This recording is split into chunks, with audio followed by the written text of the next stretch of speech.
So, it's a slow day in the news when you catch me, of all people, having to talk about celebrity shit. So, if you're bored already, I don't blame you. I was checking my Twitter feed out and came across a hashtag a lot of people were spreading around called Fuck Chris Hardwick, and I was genuinely curious as to what this was all about.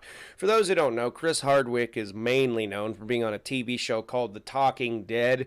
It follows every episode of The Walking Dead that comes out on AMC and is just about as boring as The Walking Dead is now in general. Features a lot of interviews with cast and crew members from the episode of the day and previous episodes, and yeah, it sucks. He's also known for founding and being on the Nerdist channel on YouTube and for going to different nerd-based conventions because he's a minor list celebrity who's also a total dork.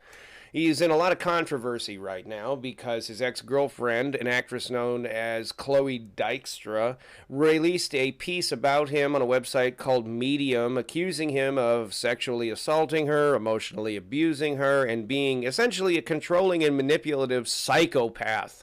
Now, if these accusations about him turn out to be true, yeah, fuck this guy. However, I'm reserving judgment, and here's why. I'm getting the feeling a lot these days that in certain regards, this kind of shit is how certain actors who have become old hat and irrelevant within their entertainment industries are retired. Oh, it's time to write the hit piece about him now. Let's see, how shitty can we make him? Do we want to go full Weinstein, or do we want to just make him look like he's a hard-drinking, hard-living Nick Nolte? You know? I'm not trying to put down the girl who wrote this article. If this all really happened, then yeah, this is fucking awful. However, there is a reality to what I just got done saying. Because actors and celebrities and people that are in high tiers of fame, they function a hell of a lot differently as people than we all do down here. That kind of business is loaded with sociopaths and narcissists who have no moral or ethical compass whatsoever, and they are totes willing to shit all over one another to further their own careers. And in certain regards, I kind of get the feeling that for some of these cases, that's what's going on here. I mean, remember who was coming out about Morgan Freeman, for Christ's sake? Did you see that interview they did? Holy shit. What a disaster. But there are realities to it as well, with the Harvey Weinstein thing, the Bill Cosby thing.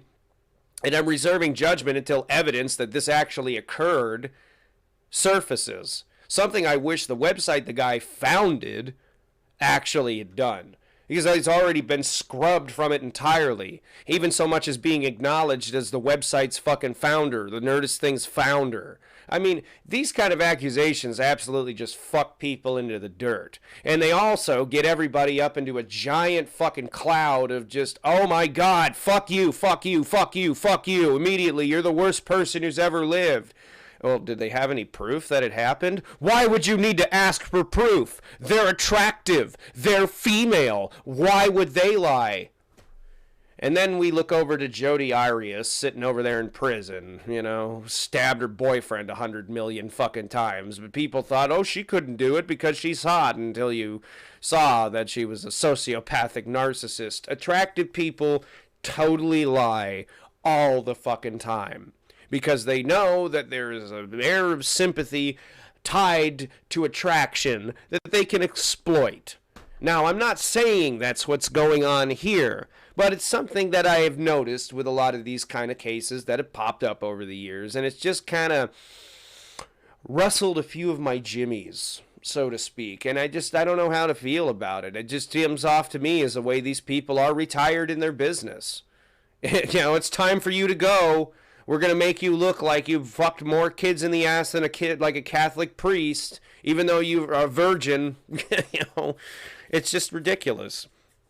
The Hollywood standard for things is just absolutely ridiculous. So these people, they just fuck each other over routinely because it's the way they further their own business. You have to remember that as a celebrity, they're basically just a billboard for themselves. They're a living advertisement for themselves. Their business is just being who they are. They're making millions of dollars for not just appearing in movies, but existing as who they are because they appeared in movies. It's unbelievable the amount of ego feeding that in and of itself must do to somebody who might already have a big ego. It's just got to be astronomical, you know. But yeah, and until proof of these accusations surface, I'm holding back judgment on it.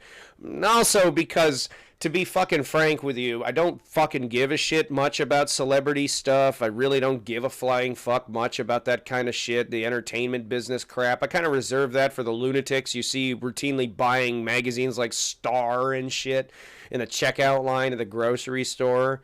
You know, it just always bores the shit out of me, and it's not generally something I care about. But, you know, I mean, as a person who does work within the music industry a little bit, I do release my own music. I do produce music for my projects and other people's projects as well. I mean, these accusations can be damaging to musicians as well.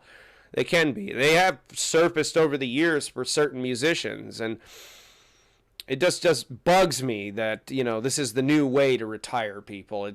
Like, fuck off with this shit, you know. It minimizes the trauma of people who legitimately go through these kinds of abuses endure, because now you're utilizing it as a way to weaponize it against other people, which is fucked up. It's absolutely fucked up. It minimizes what actual victims go through. You know, just because somebody wants to become like a feminist icon and say, this person did this, but I ain't going to have to show you shit. And then it spreads this idiotic echo-chambered mentality of, well, why would you need evidence? You know, fuck, man. You know, I understand people being afraid to surface, you know, their abuses and such because they're afraid of public ridicule. They're afraid of basically getting what I've just said in the video, but I want to make it, you know, blatantly clear that's not what I'm fucking doing here. Okay, that's not the point of this video. Like I said, if evidence surfaces of this shit, then yeah, fuck this guy. But I'm reserving judgment because it's clearly there's kind of a pattern going on here with these fucking things. And frankly, I'm just finding it a little hard to see Chris Hardwick as the kind of person he's described as in this article, because frankly, he just looks like a fucking beta cuck weakling who would be more willing to take that kind of abuse from someone else than initiate it on someone else himself. He just seems like a pushover of a person. Like if he got into a relationship with a particularly manipulative female, that he would just take whatever fucking abuses they would dish out on him, you know. He'd be willing to just roll over and let somebody cheat on him a whole bunch of times because he just seems to have that, like, weaker, you know, like, I don't know what other words to use, beta personality. I know people hate that shit. You know, oh, you're fucking alpha, you know. I don't know what other word to use, but he just comes off like that kind of a person. He just comes off as a fucking pushover. He doesn't come off as the kind of person who's going to be this manipulative, dominating mastermind. You know, he's a fucking dork.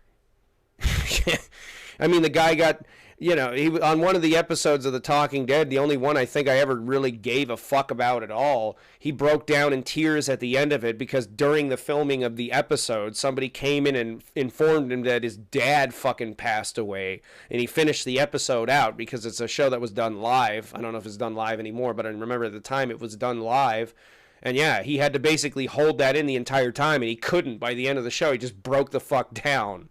You know, I don't think that somebody who's a sociopathic, manipulative mastermind is going to be able to fucking, you know, go through something like that. They're not going to care about it anyway at all. They're a sociopath. They don't feel. Anyway, that's all I've got to say about this. So until next time, take it easy.